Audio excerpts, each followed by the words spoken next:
What is up, you awesome kissers? It's CistReactZ here, guys. Today we're reacting to What's the Real Story of Into the Pit by RYETOAST. Make sure you guys hit the like button, subscribe to RYETOAST, and make sure you guys do the same to me. If you guys haven't seen it yesterday, I did a Five Nights at Freddy's Minecraft mod review. That's going to be the start of my Minecraft mod review series. So if you guys want me to do any type of mod review, make sure you guys go watch that video, hit the like button on it, and tell me in the comments down below what other Minecraft mods you want me to do. They don't have to just be FNAF related. They can be anything related. Alright, let's do this. It came out 2 weeks ago, and I still can't get over how good the game is. It's a bit really did come out 2 weeks ago. Visuals to the gameplay itself, it's just fun and scary and everything I love about Five Nights at Freddy's. But a big part about this game is how many new fans it's bringing into the franchise. Either people who were turned off from the lack of scares in recent years, or I feel bad for anybody who just got into the pit, because that's a book game, so they're gonna think everything about that game is the actual story. I feel bad for anybody who has to split the canon from book into actual game canon, bro. brand new fans who didn't really like the traditional gameplay of FNAF seeing this new kind of game and being interested. And from what I can see online, it seems like a lot of new and more casual FNAF fans are pretty confused as to what this game is actually saying. Even for long-standing veteran FNAF fans, the actual minutia of what's going on is strange. Especially if you haven't read the book, since this game is based off of one of the short stories. 2 weeks ago, I made a breakdown video on the actual plot of the game that we see directly and some Easter eggs. I probably should have watched that too. But today I wanted to delve into the theory side of things. So this is going to be a lot more speculative, but I'll bring up evidence when it's available. Today I'm going to delve into the true story of Into the Pit and what's actually going on. Or at least what I think is. After all, like the saying goes, it is just a theory. So slices, put on your aprons and let's bake ourselves a theory. So in case you forgot, didn't play the game for some reason, didn't watch somebody else play it, or just want a refresher, I think it is important to do a very brief plot summary on what exactly we see happening in the game without speculation. I'll keep it quick, but skip ahead if you don't want to hear it. There's chapters down there. The game basically follows Oswald and his family, who are under some pretty severe money troubles after the military. I was on that live stream. The same place his father used to work. They can't move away from town because they have a grandma who lives nearby who needs help often. So in this new situation, Oswald has to spend every day of his summer at Jeff's Pizza so he's not home alone. But eventually your father is late one day picking you up and Oswald gets annoyed. So he goes to hide in the ball pit to get back at his father and make him have to come in and find him. But when he goes back into that ball pit, it transports him back in time to 1985. He's in the same building, but it's when it was a Freddy Fazbear's Pizza in the past. At first, this is a dream come true. He's playing arcade games and meeting new friends, but eventually things take a turn for the worse, and he encounters this yellow rabbit creature who leads him into the party room, showing him the 6 children that he's killed. He then tries to make Oswald the 7th. He barely escapes and manages to get back on the other side of the ball pit. My question is, where's Foxy then? I didn't even know there was 6 kids in there. I thought there was 5 in there, or 4.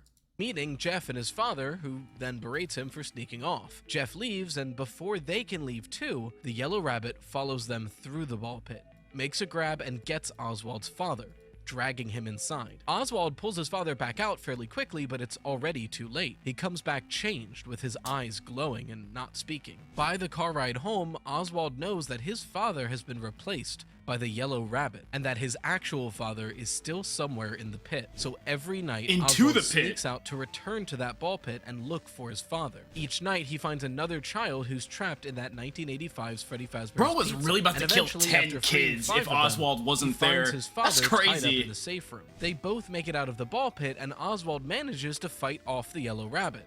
In the good ending, at least. It then gets itself tied up in the ropes, the two reconcile, and they go home. So, what the hell was that? What does that actually mean? Is there time travel in Five Nights at Freddy's now? Probably not, but let's break it down. The biggest debate surrounding the lore of this game is most likely what the ball pit is actually doing.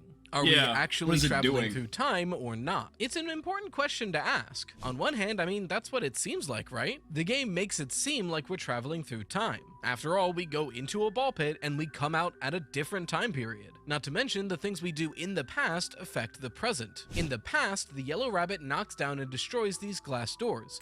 Then in the present, they're no longer there, as if when Jeff bought the place there was broken doors and he just removed them. We need to scare somebody in the present, so we go back into the past and capture a rat. So it does seem like we're going back into the past, but how does a ball pit allow you to do that? Well, in Five Nights at Freddy's, there's no basis or explanation for why a ball pit would allow you to travel through time. Now, that's not necessarily a point against it. New things can always be added to a story. It could just be that the ball pit is capable of doing that just because, or that there is an explanation, but we don't have the answers to it as of yet in the series. It's going to be revealed later. But in my opinion, if we have no reason or explanation for how something is happening, but we can find a different explanation that does have evidence to back it up, it makes more logical sense to go with the other explanation. If I can explain what's actually happening with this ball pit using what we already know, then we don't have to assume something we don't know about, that being actual literal time travel. So if it isn't actual literal time travel, what could this be? Well, the books give us some more information on this very ball pit. In the original short story, Into the Pit, Oswald doesn't actually go back into the past after he goes to the past several times beforehand in the story, moments that we don't actually see in-game, but once the missing child incident happens in the past, Oswald never re-enters the ball pit. This was changed to make the game, more fun to play. So the actual story of Into the Pit doesn't tell us that much more about the ball pit that we don't already know. Lucky for us though, this very same ball pit is prominently featured in the epilogues. The Fazbear Frights epilogues tell a continuous story throughout the entire series, except for the last book, which was just showing some Felix the stories Shark that didn't officially get what released. the hell? It was a whole thing. That story features Detective Larson investigating the Stitch Wraith and combating Eleanor. That was a lot of names, and they're not super important for this theory, but just so you know who I'm talking about, Detective Larson is just a human trying to do the right thing. The Stitch Wraith is a combination of agony and two spirits in one body, but their goal as a character is to imagine being a non-FNAF fan hearing that and destroy it. Eleanor, on the other hand, we don't have a lot of information on her origin. Really? But she's this weird, messed up version of Circus Baby that is apparently very pretty, and she's trying to collect William Afton's agony to amass it into herself and become more powerful. So essentially, to amass it into very pretty, and she's trying to collect William Afton's agony to amass it into herself and become more powerful. So what? I need to read the damn books. Like, I'm so confused, but like not at the same time. But like, what? Essentially, Detective Larson protagonist, Stitch Wraith anti-hero who turns out to be good guy, Eleanor antagonist. Basic summary. In the epilogues, after Eleanor has been defeated, the Stitch Wraith, who at this point in the story has just been Jake, one of the spirits, for a while now, finds himself at the very same ball pit in the abandoned Jeff's Pizza. Drawn to it, Jake collapses his body into the ball pit, feeling himself fall deeper and deeper until he doesn't even feel physical anymore. We then cut to the memory of a spirit, Millie. Millie is the main character from the story Count the Ways, and a quick summary to that, you've actually seen this story represented in Into the Pit if you got the 3-star ending. I'll describe the story first, see if you can figure out which minigame I'm referring to. I only got 2 stars. In Count the Ways, Millie is annoyed at her family's gathering and sneaks off to do anything else, and she finds a full-time Freddy, to which she goes inside of. But once inside its stomach hatch, it closes in after her, not letting her out. Suddenly, the eyes of Funtime Freddy turn inwards to face her, and then Funtime Freddy begins listing off the several incredibly detailed and graphic ways that he could kill her, giving her the choice of her death. Millie doesn't want to die. She was just depressed and very I wonder how they're going to turn that into a game. So by the end of the story, Millie picks the guillotine in the hopes that she can dodge out of the way at the last second and escape. The story ends ambiguously, but the fact that we're seeing her spirit now kind of tells us what happened. Did you figure it out? This is the mini game you play when spamming the candy machine at night 5 of Into the Pit, where you see this girl recreating Foxy's That's such a weird way to trigger that. Collecting 5 items until eventually collecting Bon Bon on Funtime Freddy's arm. These items that she's collecting are interpretations of ways that she could have been killed by Funtime Freddy. For example, boiling alive. Back to the epilogues now. After Jake falls into the ball pit, we cut to Millie being lost in these snowy woods, feeling incredibly cold and incredibly tired, although it doesn't feel like she's been out there that long. She is, however, lost, until a boy comes out from the woods to grab her by the hand and help her back to her grandfather's house. And once she sees it and sees her family happily celebrating inside, she runs in and is warmly welcomed home. And for the first time in what feels like a long time, she is happy. Cutting back to the real world, one of the grubby red plastic balls in the ball pit shines golden, and then eventually becomes semi-transparent with a pastiche of this memory inside. One by one, the other balls in the ball pit start doing the same, turning gold and then semi-transparent with a memory inside. Not the same one as Millie's, just a memory. Until eventually the whole ball pit is shining. The story then cuts away. The book here is saying a lot, and it's implying even more. But from these implications, I believe the book here is saying that this ball pit harbors many lost souls trapped in purgatories made of their own memory. These spirits are trapped here by agony, wandering around cold and lost and unable to find peace. But Jake's last actions as the CistReactZ is to reach into each one of these memories and help those spirits to rest. They may not be moving on, but if they're stuck in these memories, at least make those memories a happy one. In the FNAF books, spirits and memory are incredibly closely tied, even sometimes being used interchangeably, and Remnant and Agony have been shown to be able to affect either of them. Pause. If you haven't read the books or it's been a while, I'm throwing out a lot of terminology here. What is Remnant and Agony? The books very rarely specify information about Remnant's Remnant ghost or Agony, but lucky for us in the episode. Let me see if my understanding is good. So Remnant's basically like ghost juice. So from what I'm hearing, like you gotta melt the metal and then this shit comes out. Agony, I'm assuming, is like a certain like realm you could be placed into by a bunch of pissed off memories of dying. Let's see what he says. Logs, there are two scientists, one studying Agony and the other studying Remnant, and from them Phineas we get their Taggart? perspective on what these Dr. things Talbot. are. Agony is stated to be the energy of the most negative emotion a human can experience, agony. It's nearly undetectable and hard to measure, but typically when something incredibly horrible happens, a nearby object becomes infected with the agony of that event. That energy can be manipulated and used in various ways. Remnant, on the other hand, is slightly different because it's not the energy itself. Remnant is specified to be the combination of incredibly positive human emotion or spiritual energy or memory. Again, these are stated somewhat interchangeably at times. And this shit is in the actual like lore, like in the universe. Why don't it's just Scott Cawthon's storytelling, but like it's so weird. Like why do we need Remnant and why do we need Agony? You know, like why can't we just have a pissed off ghost with supernatural abilities that just puts you in like a whole time zone that's not even yours? And why can't we just have the spirits in the damn suit? Why do we have to say that, oh yeah, you gotta melt the metal, and oh yeah, here's some Remnant for you? Like, because Remnant is what makes the damn suits possessed, right? It's not just like they just came back and they're in the damn suit. They gotta get Remnantized into the suit, right? Or something like that. I don't even know. Everything's so confusing nowadays. metal. It is specifically the combination of that positive energy and metal in physical form. That is Remnant. Of that positive energy and metal. It is specifically the combination of that positive energy and metal in physical form. So Remnant's like positive and Agony's like negative shit. Okay. That is Remnant. Remnant is what William Afton was studying in the... So Remnant's Gogeta and Agony is Omega Shenron. Okay, that's a good way to explain it in Dragon Ball terms. That's like the only way I can understand it. Game's timeline, where it can be melted down and manipulated, and he likely did that using the scooper in Sister Location into the fun time. And manipulated is what William Afton was studying in the game's timeline, where it can be melted down and manipulated, and he likely did that using the scooper in Sister Location into the fun times. At least if the blueprints from Sister Location are to be believed. Well, we get the blueprints in FNAF 6, but they're of Sister Location. Nuance. Remnant and Agony both have various abilities that don't necessarily interact. Agony is at times able to manifest in dark tendrils and kill people in an instant. Meanwhile, Remnant has been shown to be able to heal.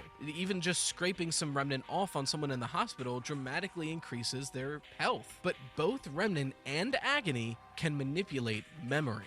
We get clear examples of... So maybe they do possess the suits, but like, if you're extracting the shit from the possessed metal, it comes from possessed metal. Oh, okay, so like it is like ghosts coming back into the suit, but like if a scientist wanted to study Remnant, aka William Afton, he would need like a scooper to like extract the metal or some shit like that, and then like melt the agony and then use the scooper to put it into the suit. Am I getting that right? Both of these things happening. You could argue what Jake does in the ball pit is Remnant. I think I'm getting it right. More direct example, Starting to understand it a little bit now. I'm gonna forget someday. A depressed homeless man and reaches out to him. He's able to, in the homeless man's memory, find a positive, happy memory and strengthen it and make it larger in his mind. And in the real world, the man is much happier afterwards. An equal but opposite example can be seen with Agony. During the final fight between Detective Larson, the CistReactZ, and Eleanor, Eleanor tries to neutralize the detective so she can prey on the others. And to do this, she traps Detective Larson in his own mind by implanting her memories of the horrible deeds she did onto him, at this point likely using Agony. Theoretically, he'd be there for a long time if it wasn't for his own ingenuity. Within those memories, he finds ways to either escape or defeat Eleanor, and then escape that respective memory, until eventually he comes back too. Because when this was happening, he essentially blacked out. I think you might be able to start seeing the pieces come together here, because I think all of this is establishing a precedent. The books clearly show us that the spirits and memories of people in this franchise are trapped in this ball pit, and the books give us examples on how Agony There are souls, memories trapped in the ball pit. can manipulate memories to keep people trapped within them. Even further, we have examples in the books of Remnant being used to make memories better and happier. Even further, we have examples in the book of when you're within someone else's memory, you can make changes and affect that environment to help that person escape that memory. So is this what Oswald is doing? Traveling through the memories of the missing child incident victims to help them? Possibly. But to solidify that argument, I think we would need to explain two key issues here if this is not in fact time travel. What is the Yellow Rabbit, and how does the past keep affecting the present? The Yellow Rabbit is actually a big spot of misunderstanding for a lot of casual and newer FNAF fans, and I don't blame you at all, because it can be very confusing going into this series. But this is not I don't know, maybe they should like put like something at the beginning of Into the Pit, because I feel so bad for new FNAF fans like getting into the Pit. Like they're gonna think that that's happening in the story. I don't know, maybe like put some warning up of like, this is book lore, this is book interpretation, not game interpretation, or something like that. I don't know. Springtrap. And a lot of folks understandably make that mistake because it's a Yellow Rabbit, that's the guy. But Springtrap is specifically William Afton, dead inside of a Springlock activated Spring Bonnie suit, who has rotted and decayed over some years until eventually he, as that person, possesses and pilots the full suit. It's essentially a walking corpse. Whereas this thing, although very organic looking, has no William Afton inside it. And the suit itself is still in fairly good condition. It has not decayed yet. The game refers to it officially as the Yellow Rabbit. And this thing is barely human. It's almost closer to an animal. So if it's not Springtrap, what is the Yellow Rabbit? What do we know about it? Heard it's an agony in the original monster story, or some it's shit. Definitely a physical suit at the least, and it seems to be so in the game as well. After all, the good ending sees it being hung in the netting and trapped until it eventually gives way. So if I'm getting a grasp on this agony shit, that thing is a manifestation of the bad memories from the MCI incident within the book lore, or I should say book universe, within the book universe, and I guess enough agony energy turned it into what that is, the bad memory of the guy killing the kids in the rabbit suit? And even after this thing I explained it overcomplicatedly, but it is visible and present. Bad memory pulling on the ropes. made form, Oswald, right? Oswald's father, That's what and it is? Jeff in the 2-star ending can visually see this suit, which tells me it is a physical suit. Not to mention, in the final fight, it manages to bite Oswald on the arm, and that bite remains there after it dies. If this was an illusion or a ghost or something, that bite shouldn't remain, but it does. So if it is a physical suit, what's going on here? Well, I believe that it's infected with agony. Now, this is often just speculation based on how it acts axe and what it's capable of, but I think the game actually gives us some really solid evidence to this theory. In the 2-star ending, when Jeff encounters the suit after it's been defeated, it has black tears streaming from its eyes. Meanwhile, in the books, whenever someone is killed with agony, they have black tears streaming down their eyes. Agony, when it manifests, often is shown as a viscous black liquid. So that evidence, paired with how the yellow rabbit acts and functions, makes for a pretty strong argument that this is an agony-infested Spring Bonnie suit. So then the question is, whose agony is infecting it? Well, I mentioned earlier that in the books there's a scientist studying the effect. So how the hell do we explain the kids having black tears in the FNAF universe? You know, the game universe. I don't even know. That's probably just something else. Effects of agony.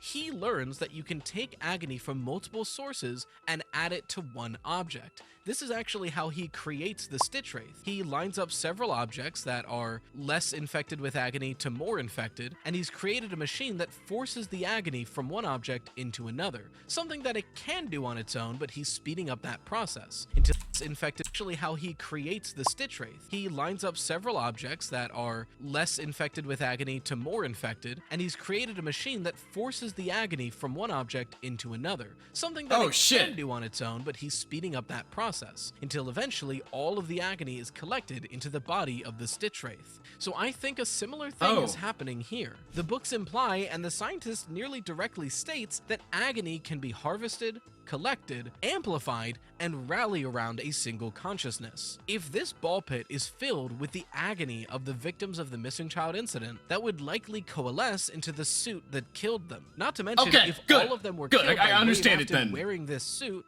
then it would be a nearby object for their agony to infect during the event of the missing child incident. But I don't think just their agony is inside this suit.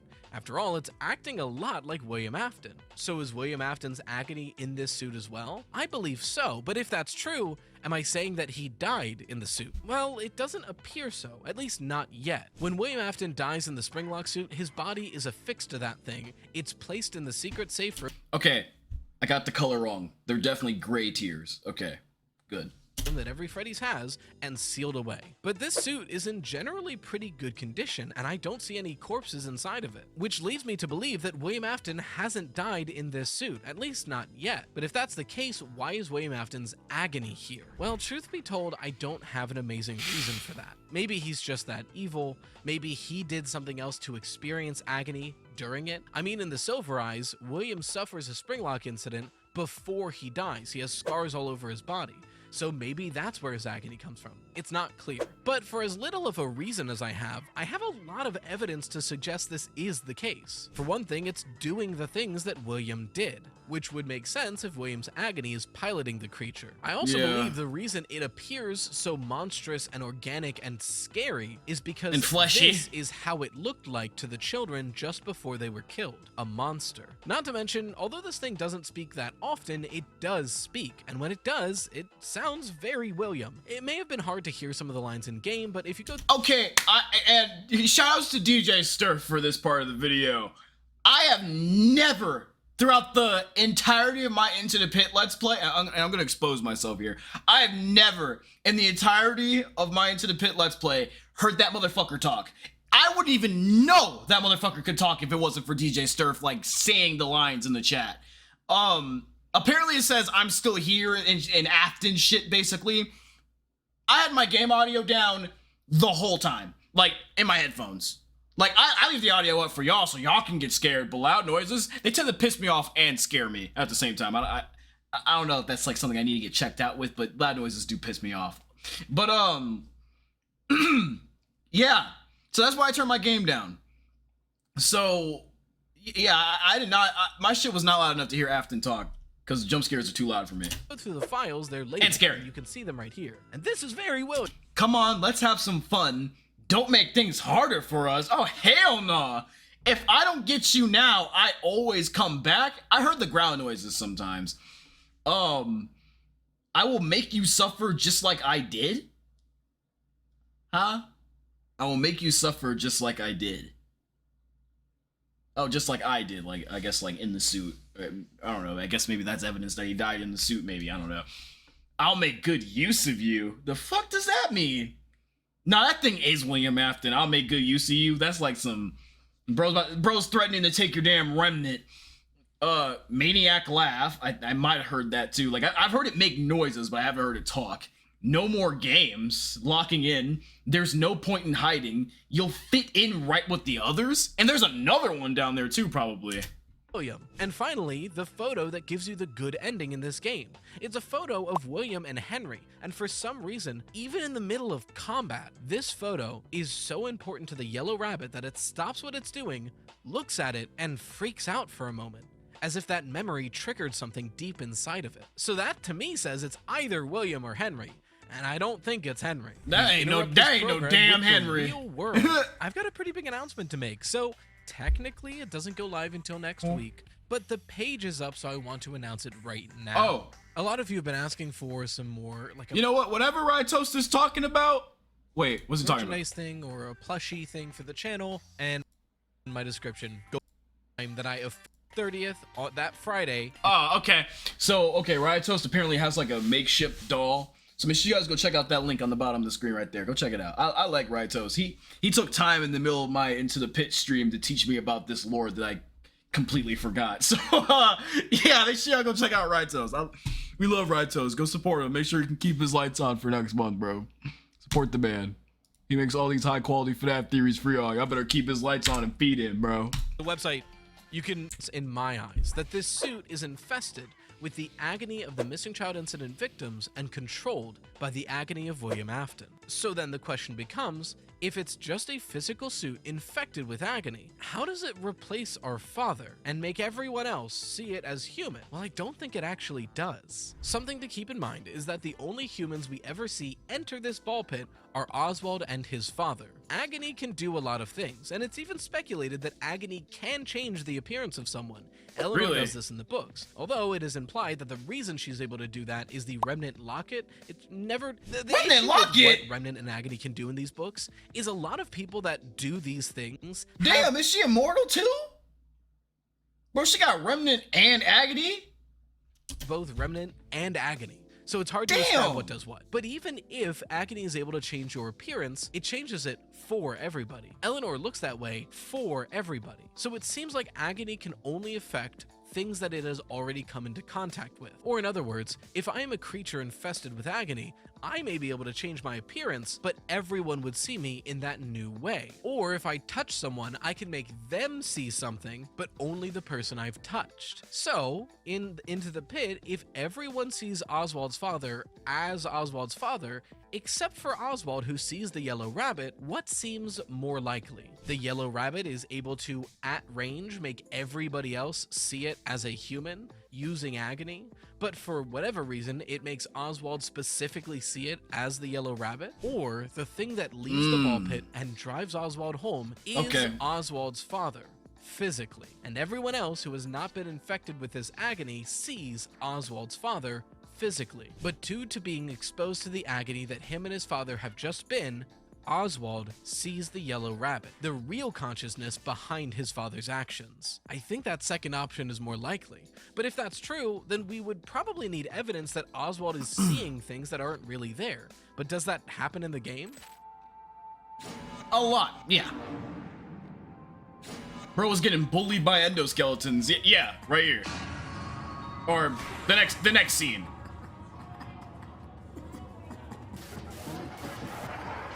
Bro, I see this in real life. I don't even know what I do. Do you just cry and die? Like, to you, there's like an army of fucking endoskeletons surrounding you. Like, bro, they're about, like, what do you do in this situation? Please let me know in the comments, what the fuck are you doing? Are you about to turn into Peter Parker, climb up the wall and get over those endoskeletons? Like, what are you doing?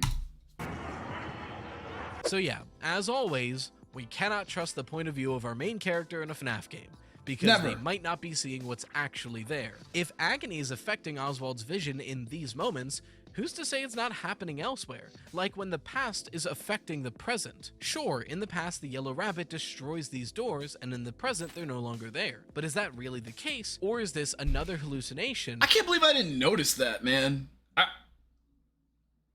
This is why I watch theory videos, man, because I play the game, and then everybody sees my reaction, me die, and get jump scared and shit, hee hee ha ha. But like, when I watch theorist videos, bro, I always just be seeing things that I don't see, man.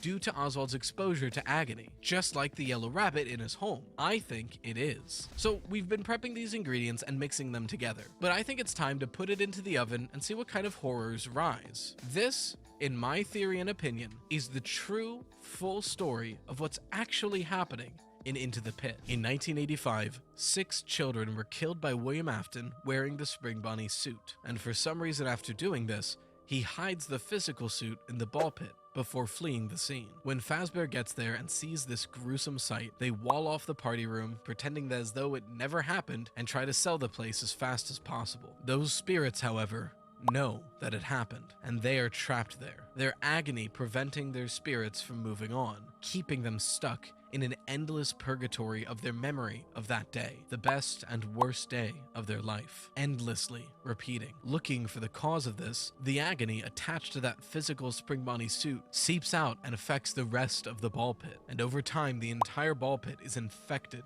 with their agony, their pain, and their memory. Some years later, Oswald enters that ball pit and hides deep inside of it. Being surrounded by all of that spiritual energy and agony, they reach out to Oswald, and he finds himself in their memory of that day. At first, he's having a wonderful day at Freddy Fazbear's Pizza, until he sees the reason they're trapped there, and he sees them dead on the ground. The horrible acts done by the yellow rabbit. He tries to escape and manages to get back out of the ball pit, but that agony doesn't want to let him go yet. It takes control of the physical suit and tries to grab for them, managing to get Oswald's father and dragging him into the pit. Oswald reaches in and pulls his father back out, but being exposed to that physical suit changed him. His father is taken over by the agony of the yellow rabbit. Oswald sees him for what he really is and knows that at least mentally, his father is still in that pit. So night after night, Oswald sneaks off back to Jeff's Pizza to go back into the ball pit and searches through the memories of those victims to look for his father, and in doing so finds the victims trapped in their own purgatories. One by one, Oswald frees the victims that are trapped in their memories, releasing their spirits and having them find peace. And each time when their agony resolves, the yellow rabbit gets just a little bit weaker. Parts of the energy manifesting this monster dissipating as each victim is laid to rest. But over time, the exposure to this agony starts affecting Oswald more and more, giving him more visceral hallucinations during the day, starting at just flashes and ending with full-blown panic attacks. But eventually, in that spiritual realm, he finds his father, and the two of them manage to get back out through the ball pit, the way that he punches it. Yellow rabbit. Then, in the real world, the possessed suit makes one last-ditch attempt to get Oswald or his father, but Oswald is able to fight him back, and the suit gets tangled in the ropes as the last of its agony melts away from it, until all that's left is an empty suit hanging above the ball pit. Oswald and his father reconcile and leave that place. So that's my theory. We're not traveling through time, but instead visiting the memories of the spirits still trapped at Freddy Fazbear's Pizza and helping them find peace. At least, I think there's a lot more evidence to suggest this than literal time travel. But that's my take. What do you think is actually going on in this game? I'd love to hear your thoughts in the comments below. And if you're a new FNAF fan and this video helped you, subscribing would be super Why is he talking like that? Thank you. What the fuck is he anyway, so that was right. So it's what's the real story of Into the Pit. That's crazy though. Like I sat in the call with RYETOAST for like 15 minutes, I think, and he explained all of this to me. And like I should be remembering it, but I can't. Every time I listen to something about the book specifically, I always lose my memory on it so fast. Like it's just like it's not even like so much or like a complicated concept. Well, it is a complicated concept. But it's like not so much, and it's not really like a complicated concept when I hear it out, but it's just like, I guess like the book lore is just so crazy to me that I just like forget it, and every time I'm hearing it, it just feels like the first time, and I'm like, what the fuck? But yeah, but what I heard new today is that Eleanor apparently has agony and also a remnant locket. That's some bullshit. Ain't she invisible? How can she be stopped in the books? Like, I don't even know, bro. Let me know what y'all think about this theory in the comments down below. RYETOAST cooked, in my opinion. If there are some holes in my knowledge that you clearly seen throughout the video and can correct me on, please let me know. Also, if you didn't listen to the beginning of the video, I posted a Minecraft FNAF mod review other channel. Make sure you guys go check that out. If you want me to review more mods Minecraft wise, please go on that video and request them, and I'll see y'all later. Peace out.